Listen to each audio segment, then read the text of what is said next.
So today you have a task. You have actually got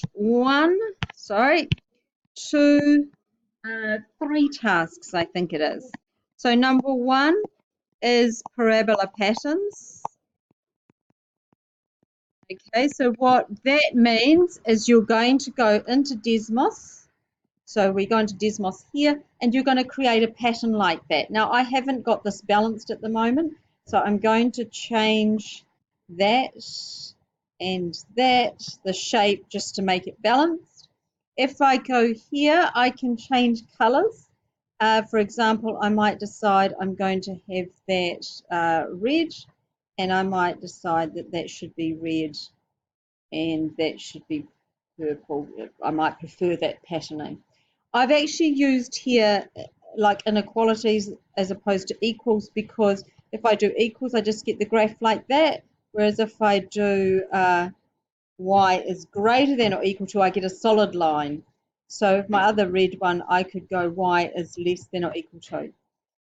Okay, so that's one thing. Now there's another issue that you can do here, and that's you can go squiggly brackets, and then I'm going to go like -2 x and then 2. So what I've done there is I've actually given a domain. All right, I can actually give a range as well by saying perhaps I wanted 0 to y to 5. And so I can actually make some quite complicated patterns by restricting the domain, that's the x values, or restricting the range, that's the y values. Okay, so that's task number one, parabola patterns. It's artwork using parabolas, and by doing it, hopefully you'll get to learn the translations and things.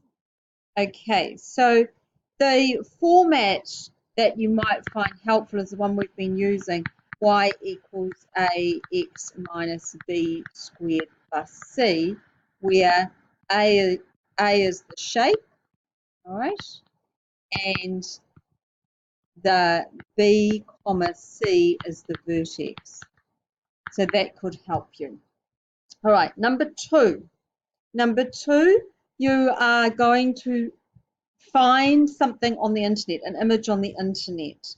So I just want to get to the right page here. So that's how you embed. You can see I've embedded a Desmos thing here, and that's quite easy to do. So let's have a look. This is my term 3 algebra page. We've done week 6, we've done week 7. So here we have got, if you click on it, you've got examples. Here we have got the parabola showing that movement, and if we go back here, we've got a parabola showing, the line of that movement. And if you come down here, you can see tombstoning, terrible word. You can see why it says that, because it's a bit of a death trap, I guess. McDonald's arch. Now here you would use the domain and range, so you can see I've started that one, haven't finished modelling the whole thing. There's another example of parabola art there. Okay, so you've got sideways parabolas there, and there you can actually look at things like browse. Now the ones that some of the other classes have done is sharks and dolphins, and they've been really interesting. So that's your second task. Okay, so the second task was get an image and model it with a parabola.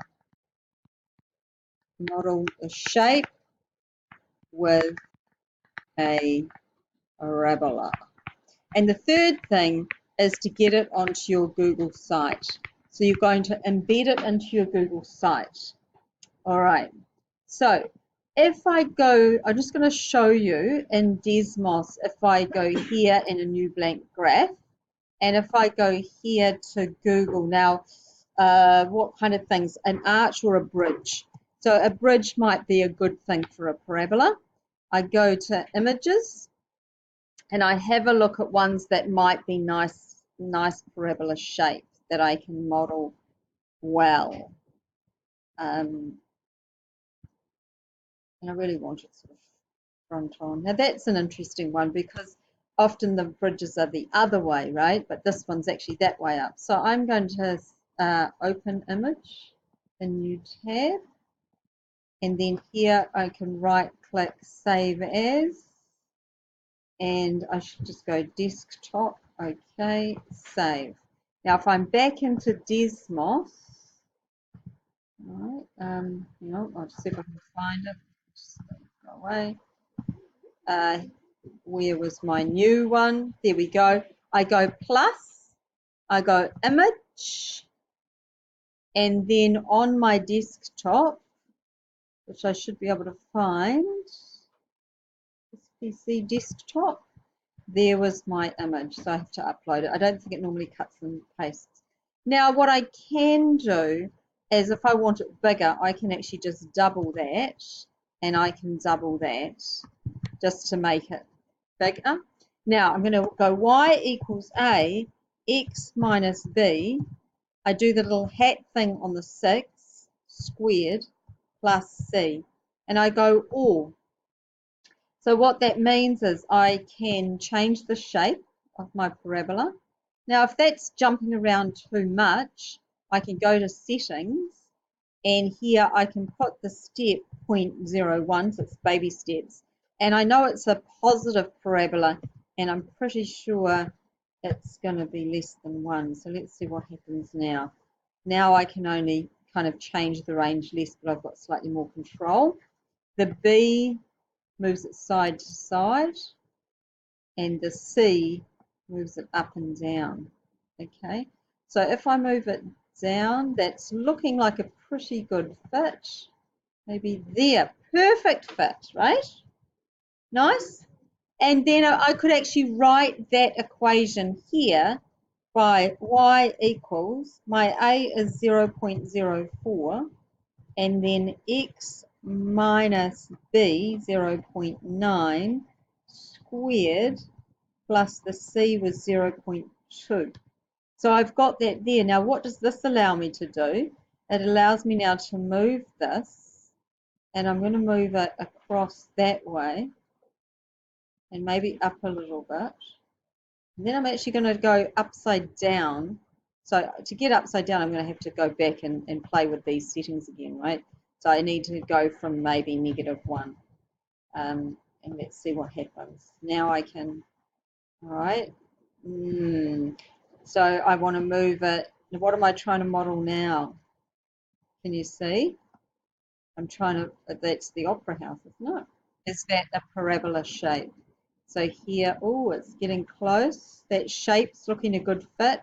Just needs to come down a little bit. There we go. That's nice. Now I can write that equation. Y equals, my A is -0.28. Then X minus B, so it's going to be plus 6.9 is my B. And then squared, and then plus 1.2. Now I'm going to be sneaky and go, I reckon that's about -9 x to about negative, I'll go -6.5. That, now I just need to get this to move away. Right, so can you see what I did there? I actually just modeled that little bit. All right, from there to there. So this bit here, I actually controlled my x values so that I only got that bit of the parabola. So I've modeled that bit there. And then I've got this ready to model something else if I wanted to. Of course, that other one here, I could have modeled less of the parabola, so from -5 x to 5, maybe 6 or 7. Can you see that shortened it? So I probably want to go maybe 6.8. There's a bit of trial and error here. And I can see that it's -5, maybe 5.5 might be better. 5.4, there we go. Does that make sense on that? So you can actually model it, and you can, of course, take the picture off and back on as well. So back to what your task is. Task number 1, parabola patterns in Desmos. Task number 2, find an image, model it with a parabola, and then embed this on your Google site. And then on your Google site, can you also include what you've been doing for homework and where you're up to in your learning workbook, all right, and how you are going with studying. All right, so today we are playing with parabolas, we're updating our Google site. If you are not learning through play, then feel free after you've done this to move on to Education Perfect or your learning workbook. But I will be checking the Google sites and I will expect at least 2 things embedded. Okay, sweet, done.